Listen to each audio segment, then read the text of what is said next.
Prince Harry was made godfather to baby Lena Tindall at the weekend. Sarah and Mike Tindall celebrated their daughter's christening at the weekend, with several royals in attendance. Prince Harry will soon become a dad for the first time, but before of their very own, Harry has been given another important fatherly role, godfather to Lena Tindall. Prince Harry's cousin Zara Tindall, formerly Zara Phillips, the daughter of Princess Anne, gave birth to. On Sunday, among the royal attendees were Prince Harry and Meghan Markle, Princess Anne, Zara's father Captain Mark Phillips and, somewhat surprisingly, Queen Elizabeth.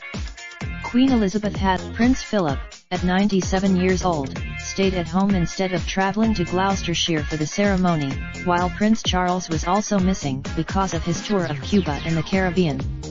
Prince William and Meghan and Harry, who was reportedly named as one of Lena's godparents at the ceremony, were pictured holding hands as they left the church.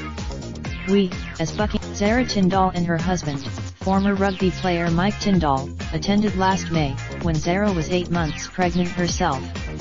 The couple have another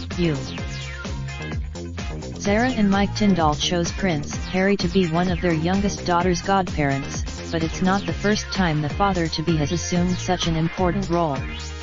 Harry has speaking about being a godfather in an interview on the Telegraph's podcast Mad World back in April 2017, Harry said he spends lots of playing time with his godchildren. Only a few years until you'll be playing PlayStation with your own son or daughter, Harry. Follow Cat on. Raindrop, drop top smoking, no cooking the hot pot. Fucking on your bitch, yeah, that. Looking up, open the park, pot.